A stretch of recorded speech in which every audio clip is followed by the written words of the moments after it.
Hello, everyone, and welcome to another episode of Politics Matters, how civics, politics, and law affect you here on AM 950, the progressive voice of Minnesota, or where you get your podcasts, or if you watch our YouTube channel. I'm your host, Bruce Klopfleisch. Thanks for tuning into the show and supporting the station. If you have a question or comment about today's show or any past shows that you may have listened to, you can send an email to comment@am950radio.com. So this week I'm going to mainly talk about some Supreme Court decisions.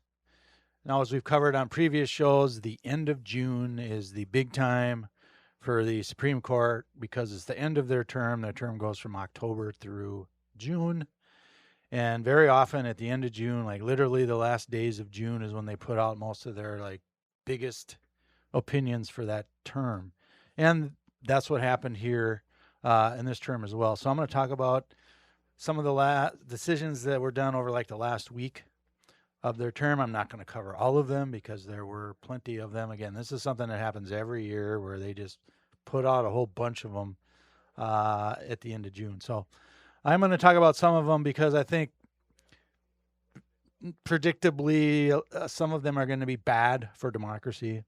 Some of them are going to be bad for us. But if you are somebody who is rich or own a corporation, you're probably thinking, hey, things were pretty good this term with the Supreme Court, unfortunately. So, as is always with the Roberts Court, the rich get what they want. The rest of us, not so much. So let's start with the big one, which was the birthright citizenship case that was decided on the last day of the term. So this case essentially involved whether the United States president, in this case Donald Trump, through an executive order, can he decide who a citizen is under the 14th Amendment of the Constitution, which, if you read the 14th Amendment, says basically that if you're born in the United States, you're a U.S. citizen. So, this was not a federal law that defines citizen or anything like that. That was something that the president did on his own, within the first couple of days when he was, after he started up his second term, through an executive order. So that was part of the deal here was, well, can a president just define what a citizen is under the 14th Amendment?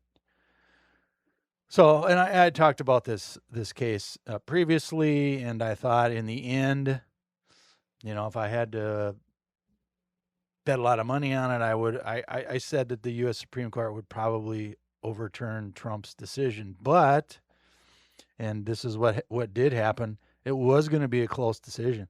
This was not, even though it should be, this was not a 9-0 decision. I mean, if you go by the words in the 14th Amendment, it's pretty clear that if you're born in the United States, you're a citizen. It doesn't matter if your parents are illegal or anything like that. It doesn't matter. But it does to this Supreme Court. So you had Clarence Thomas, Sam Alito, and Neil Gorsuch saying, nah, we would have ruled that Trump can do this.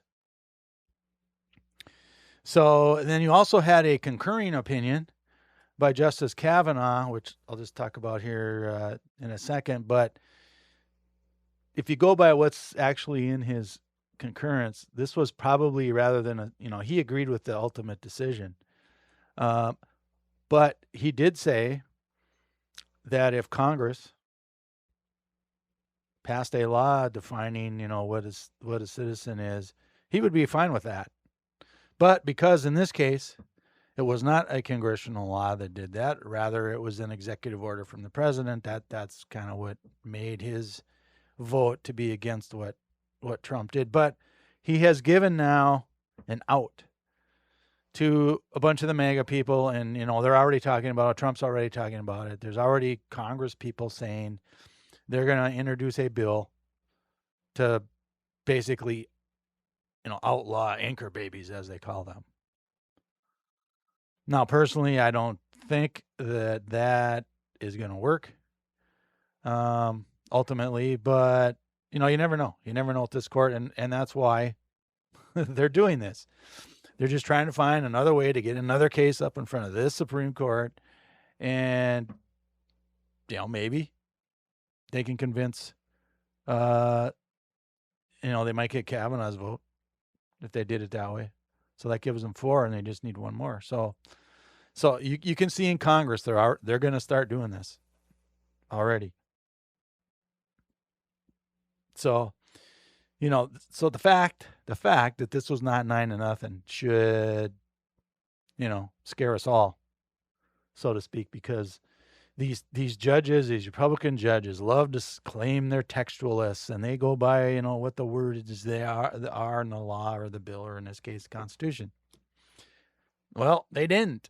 At least 3 of them, and maybe 4. So, that's not a good thing. The good thing, I guess, is, well, at least they ruled against Trump. But there's certainly, it should have been a 9-0 decision. That should have been a very easy decision. But as we've seen with the Supreme Court, like with the presidential immunity case, that should have been a 9-0. No, you can't do that. But they gave it to him. So,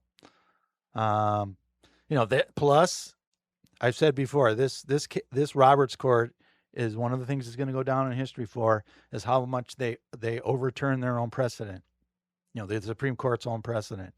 This was a case. There was a prior case in the 1890s that ruled, if you're born here and your parents were here illegally or undocumented, however you want to call it, you're still a citizen. But that didn't matter, again, to these people on the Supreme Court.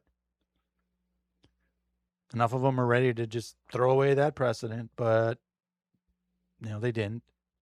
So, as this Roberts Court does, they just ignore precedent that doesn't fit their political policy decisions, which is what they're doing with a lot of these decisions that they come down with. So, but at least they said, well, we don't want the president to decide who a citizen is. So that was the birthright citizenship case. Again, good result in the end, but it should have been 9-0. And it was basically 5-4. So, the next one that I'm going to talk about is one where I think a lot of people are going to be surprised by how much more power the president has now, unfortunately. Because this is the case where the Supreme Court is letting the president fire for no reason heads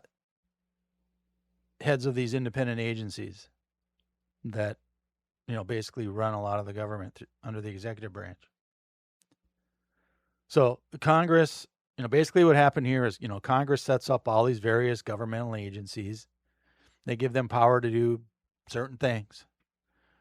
And then these, agencies get together, they get their, boards and their commissions or whatever it is that Congress, lays out in the bill, and then they get to work and they, do their thing. And Congress sets up some of these as what are called independent agencies, where basically these are where the civil servants work. They work for various administrations, the president, and even, can't fire them unless there is just cause. There's some congressional laws about that. So in other words, the president needs some reason to fire these heads of these independent agencies. You want these independent agency heads to be independent so that it doesn't matter which political party ultimately is there and in power, and they're not employed, if you will, at the whim of a political party. They're there to do their job for this particular agency. Well, way back when the Supreme Court took this case up, I said, yeah, they're going to get rid of these independent agency heads. They're going to rule in Trump's favor, which they ended up doing. Not surprisingly, it was these 6 MAGA Republican justices. So as was many of these cases, it was a 6-3 decision. So in this particular case, Rebecca Slaughter, she was a commissioner for the Federal Trade Commission, or FTC. And she was actually appointed initially by Trump in 2018. And then Biden reappointed her. And then, whatever she did, and Trump wanted to fire her, and he did. So she contested it in court, and the Supreme Court said, yeah, you can fire her. So, historically, you aren't able to unless there's some cause. But the Supreme Court just turned a blind eye on that. Plus, as I talked about when they took up the case, they went against a precedent of their own. Again, this is a Supreme Court case from 1935 called Humphrey's Executor is the name of it, because this is a case where FDR appointed some people and then he wanted to fire them. And the Supreme Court said, no, you can't fire these independent agency heads unless you got, just cause to do so. You can't just do it because you don't like them or like a decision that they made or didn't make or whatever. So this was a clear precedent from the Supreme Court that you can't do this. And they just ignored that too. So here you have the Supreme Court, and in the decision, they overturned the Humphrey's Executor's precedent and said, yeah, this is basically, in their mind, this is a separation of powers issue between Congress and the president. And previously, the Supreme Court had said, well, this is Congress's purview here. Unless you have just cause, because that was the law that Congress passed. You can't just fire these people. Well, according to this Supreme Court, no, it's the president. President can do that as a head of the executive branch. So too bad. Too bad, Congress. So now we're going to get Trump probably at some point in the near future is going to go out and fire a bunch of people that run these agencies. And then, as he has done with his various cabinet positions, he's going to appoint people who have no idea what they're doing, no expertise in anything, and they're just going to try and run down the agency. Because this is what the Republican Party has been wanting to do for decades, mainly since the 1970s. Right? This is all laid out in Project 2025. That this is one of the things they wanted to do when Trump was president. So again, this decision is not a surprise. I saw it coming. It's like, yep, it's going to be 6-3. They're just going to do this because they want to get rid of the administrative agency state. Now, you've seen some of the problems with that already when they fired a bunch of federal employees, and how badly that has worked out with trying to run the government. Well, now they're going to try and get rid of a bunch of these agency heads, and it's going to get even worse when he appoints incompetent people to take their place. So that's something to look forward to in our future, because the Supreme Court, again, ignored their own precedent and ignored a law passed by Congress. So, again, no surprise with the decision, but there's going to be a lot of power now transferred from Congress to the president. And this is what I've talked before on this show about, how this is what John Roberts and these justices, these Republican mega justices, have been wanting to do for years, is take power from Congress and give it to the president, or take power from Congress and give it to themselves, the Supreme Court, which they've done. Right? And this is just another example. They're taking power from Congress and giving it to the president. This is part of their view about the unitary executive theory that the president, is basically a king. And by this decision, the Supreme Court gave him that much more power to become a king.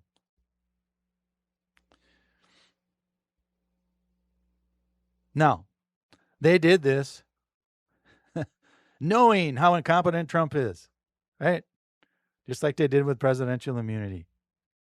They know what's going on here. They know how incompetent Trump is, but yet, with all that knowledge that they had, they said, yeah, we're going to give him more power. Why not?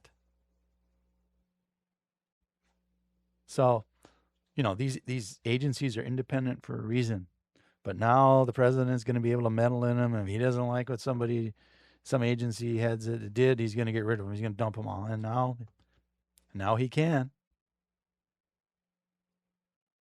So they just gave that much more power to the most corrupt president in our history. And there are 19, at least the best I can figure, 19 independent agencies out there. So there's plenty of people to fire and replace with idiots who don't know what they're doing. They're just stooges for Trump. And, I've said before, this is just another example of how, John Roberts runs around saying, oh, everybody doesn't like us because they think we're making political decisions. Well, yeah, you are. You just did it again. And you did it again by ignoring congressional law, ignoring your own precedent. And here's another reason. Imagine, if you will, if Joe Biden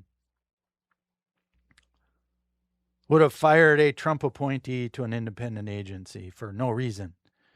And then that Trump appointee would have filed a court case and it got up to the Supreme Court. Is there any doubt that they would have ruled against Biden in a case like that? No. They would have ruled against Biden. No doubt about it. Because he's a Democrat. But when it's a Republican, they rule to give more power to the Republican. Even the most incompetent president in our history. So they would have said, well, we have Humphrey's executor and blah, blah, blah. Biden can't do that. That's what they would have done.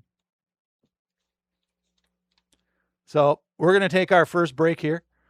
So when we come back, we're going to talk about some more cases from the Supreme Court here on the Politics Matter Show.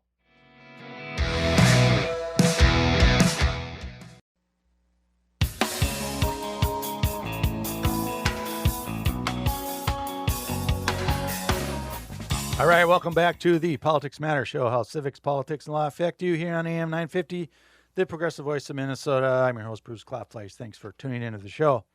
So we're continuing on with some of the Supreme Court cases that were decided in the last few weeks of the term, which ends at the end of June. So kind of similar to the case that I just ended on earlier, where there was a prior precedent by the Supreme Court and a law from Congress that basically said, no, you got to have just cause to fire these people of independent agencies. And the Supreme Court said, well, no, you don't need one.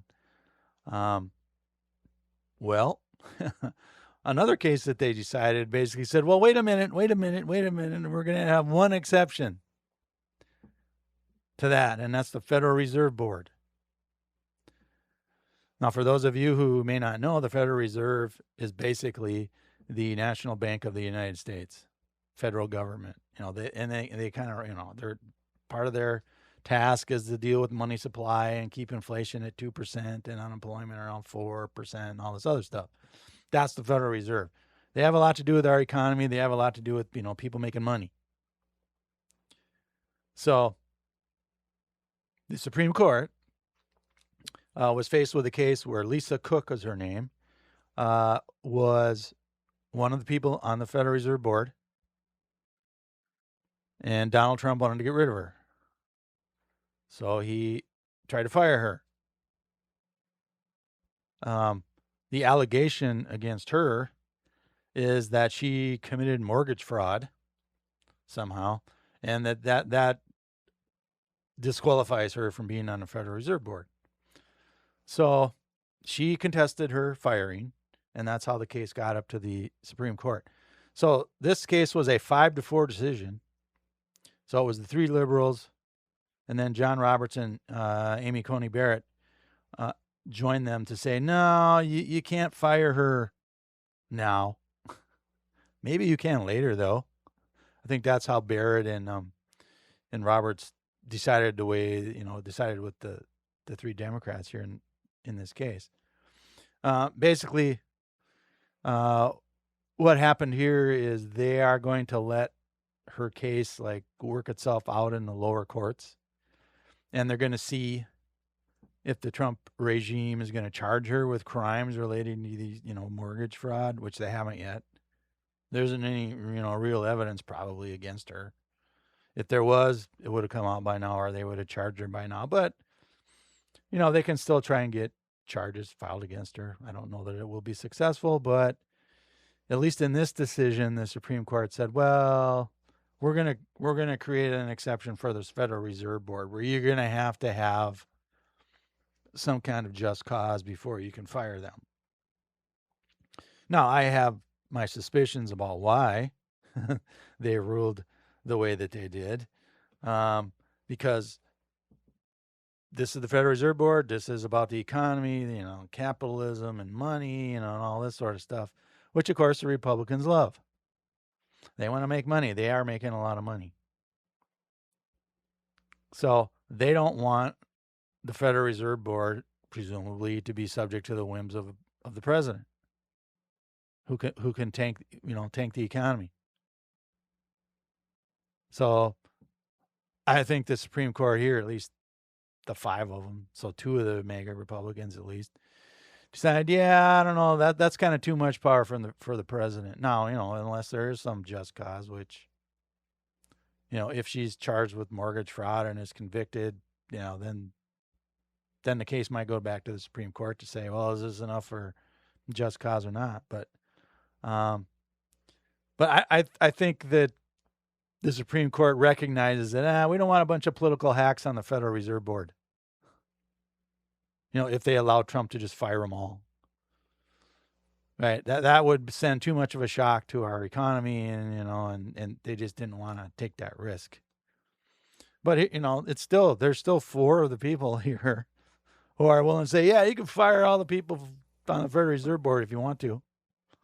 There were 4 of them willing to do that, which again just shows you how political these decisions are for the Republican Party, right? I mean, it's clearly what they're doing here. Whatever the Republicans want, we're going to give them.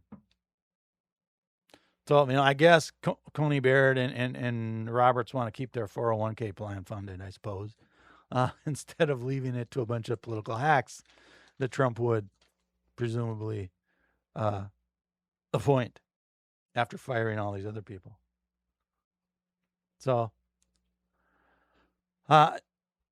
the next horrible decision that I want to talk about here is the case where the Supreme Court, again, 6-3.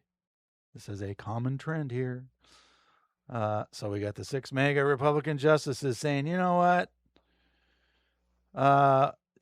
You can just ignore the process to revoke temporary protected status for people from Haiti and Syria.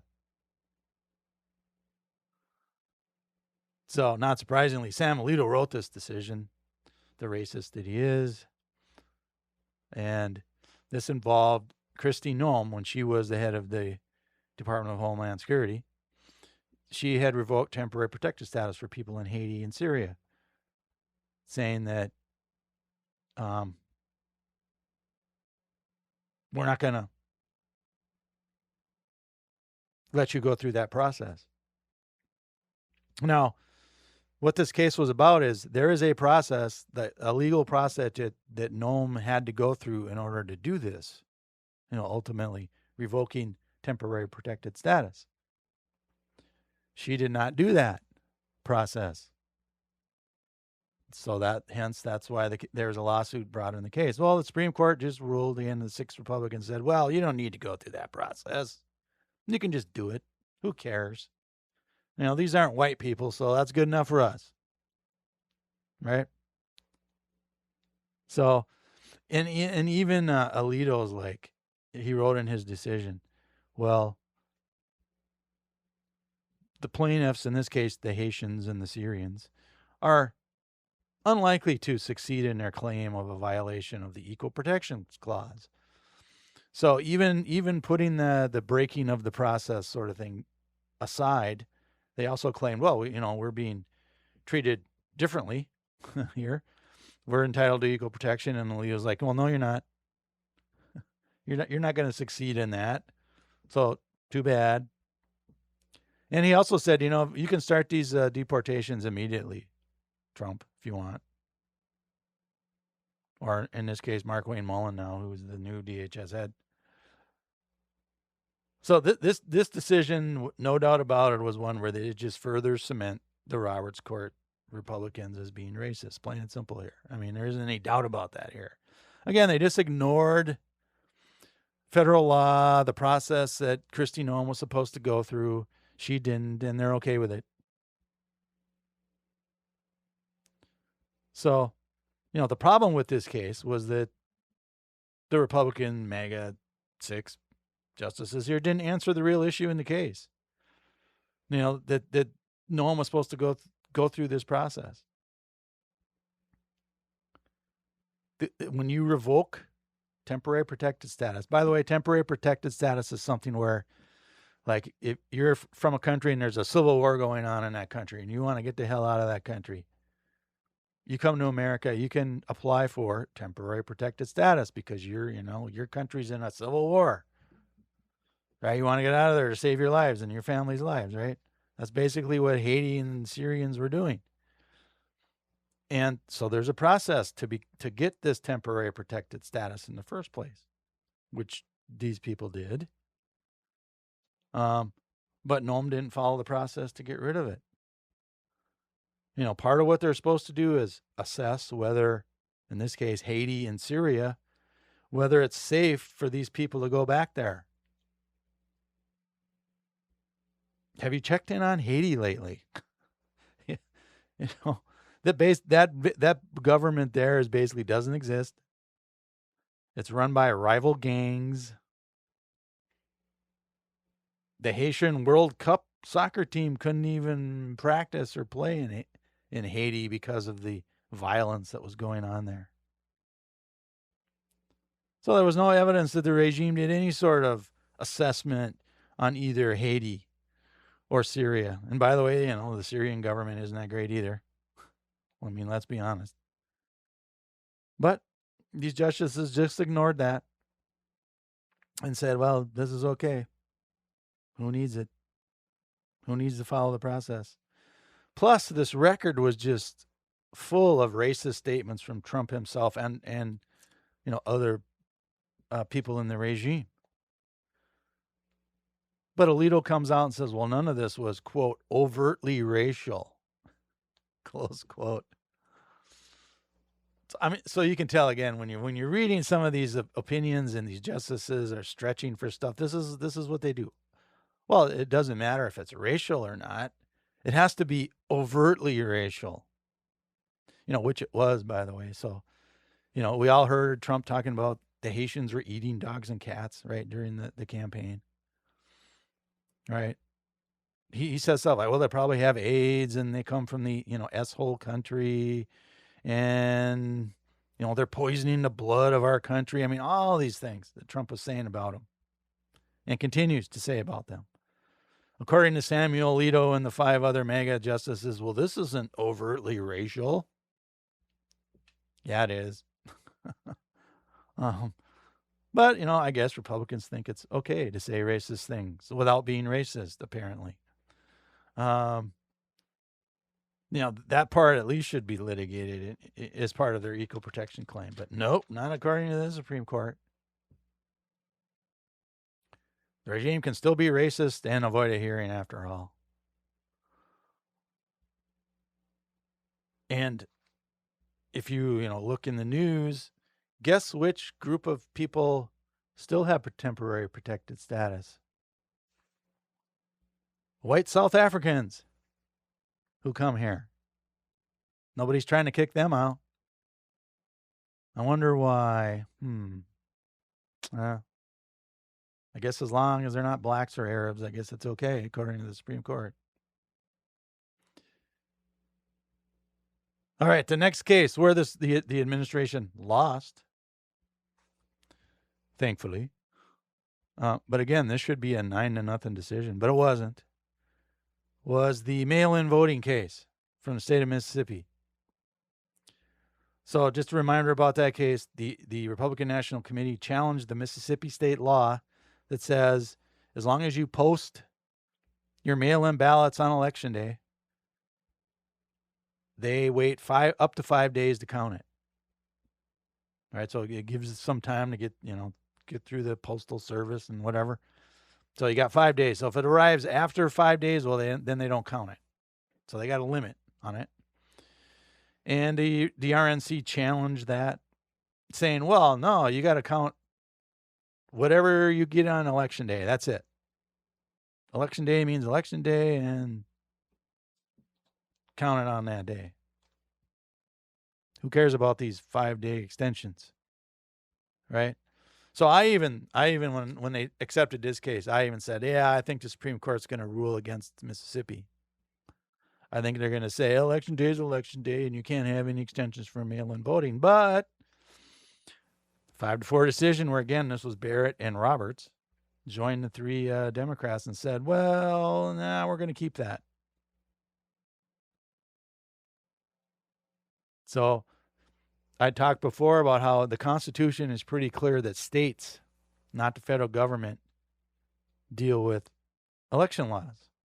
And so Mississippi passed a law during COVID, and they've kept it since then, where they kept these 5 additional days because they figured, well, they're going to get a lot more mail-in voting, and you need more time to count them. And if you got overseas, military people and people, on vacation in some foreign country or something that send something in, you give them the 5 days. Well, Barrett wrote the decision here in this case and said, yeah, we're gonna leave that in place. And oh boy, MAGA is just like all over her, saying impeach her and all this sort of stuff.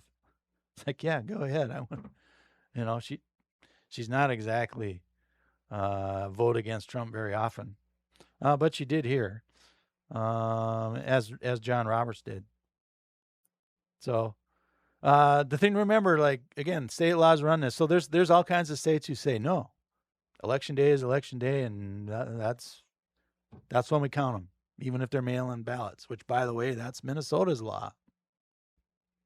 There's no extensions in Minnesota, so you got to get it in, and it's got to be received by election day in Minnesota and some other states here, but. Again, this is pretty clear in the Constitution. So these 4 Republican judges who voted against this apparently just don't want to read the Constitution. Because, states run the elections. It's pretty clear. But, they, like I said, when it fits their political agenda, they ignore the Constitution, which is what the dissenters here said. So, good news there for people who do mail-in voting. Plus, there were some federal laws in play here too. For people in the military, there's a federal law that gives some the overseas people some extra time to turn in their stuff. So, that case, they ruled against the Trump administration here. And when we come back from our next break here, I'm going to talk about another one where they ruled against Trump, and he's not too happy about this. So we'll talk about this on the other side of the break here on the Politics Matter Show.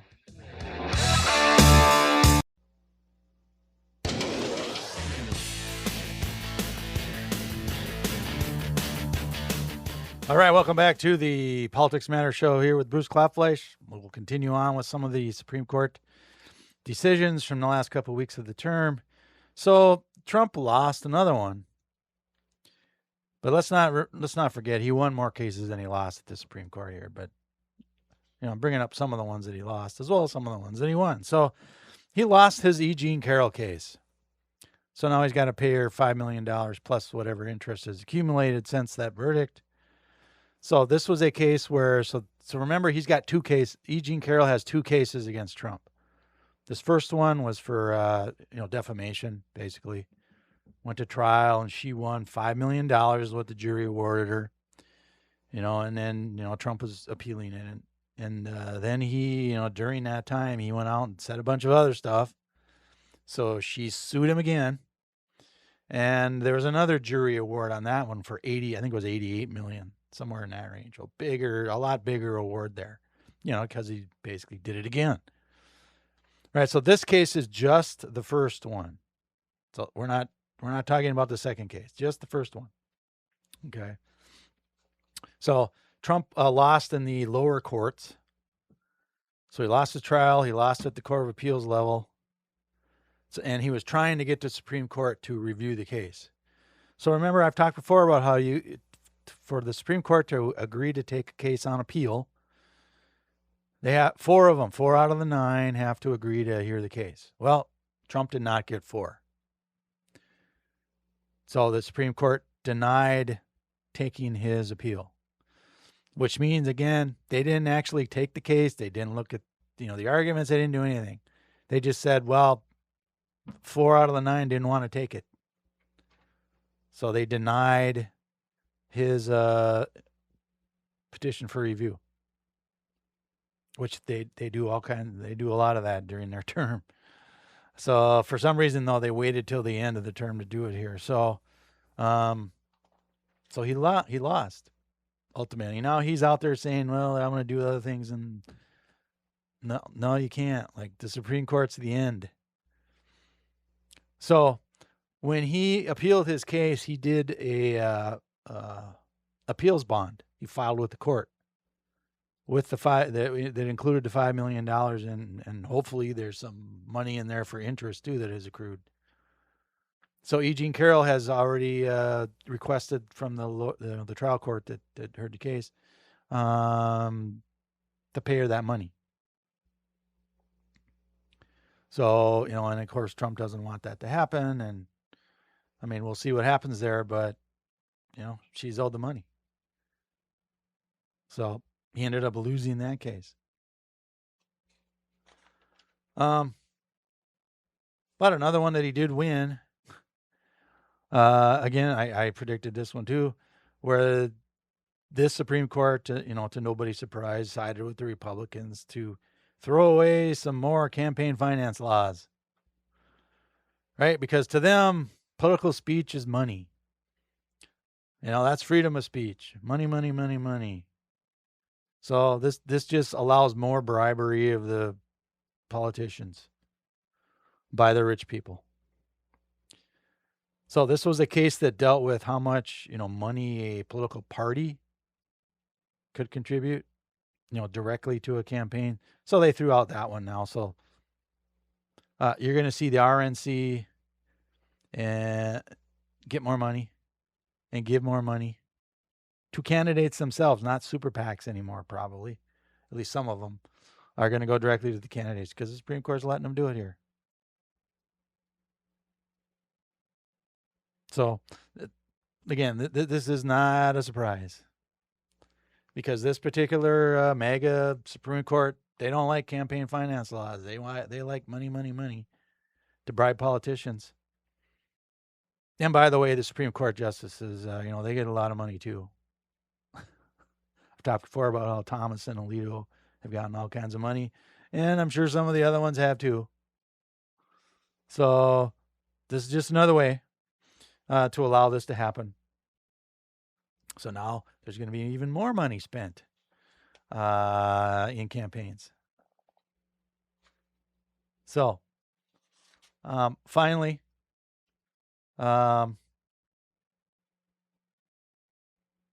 there's a case that, again, this probably wasn't a surprise, where the court ruled that, 6-3 again,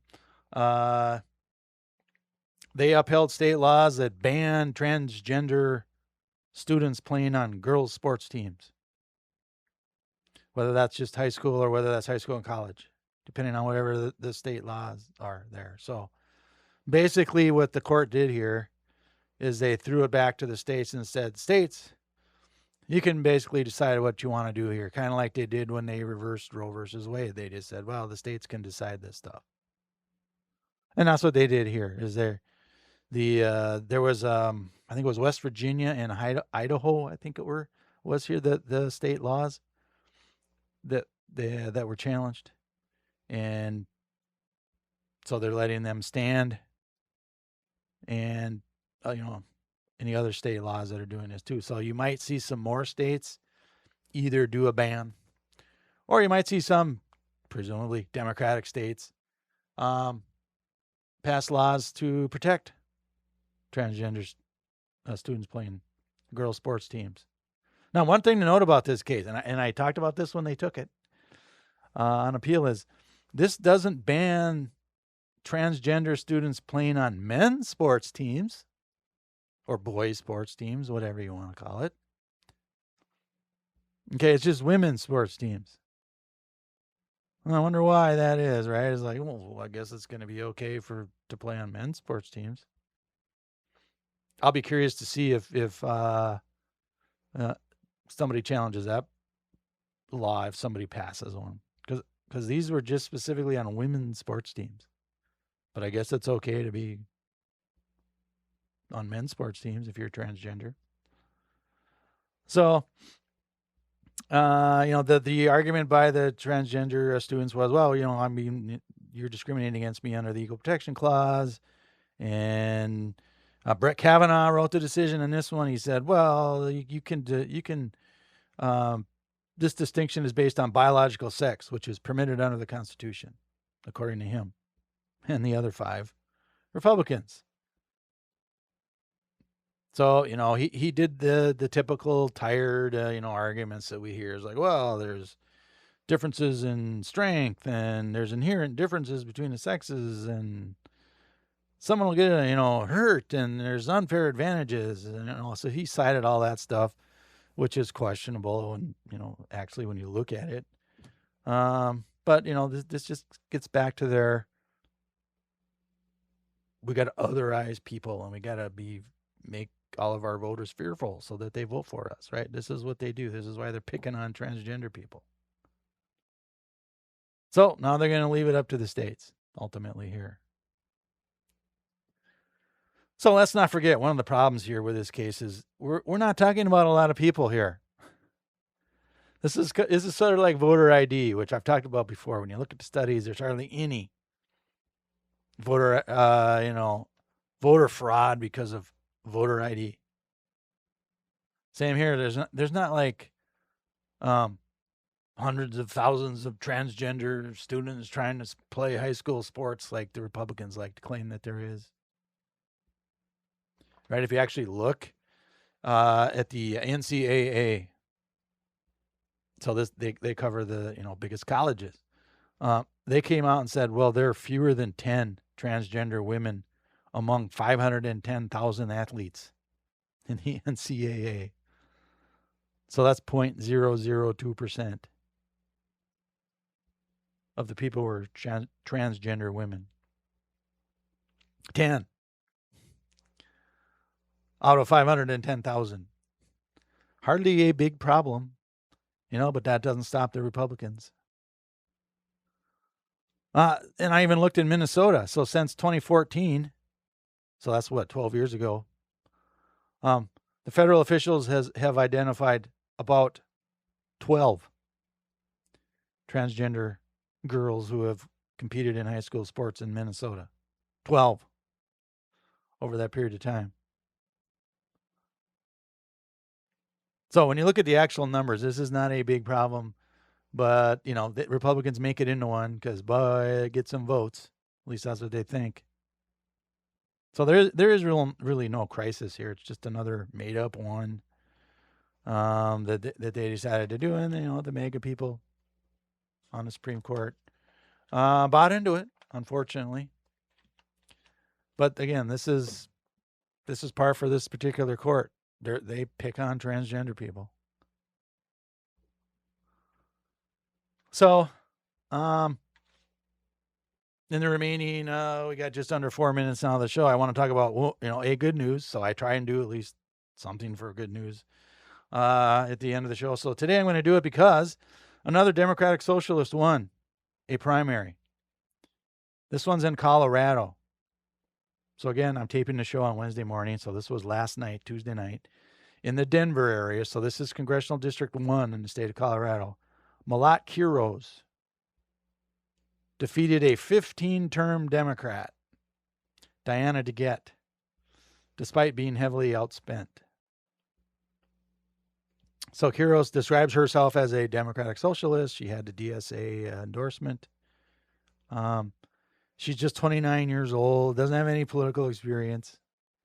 She was a lawyer who posted some stuff saying she supported, people protesting Israel for, bombing Gaza. Her employers told her to take that stuff down, and she didn't.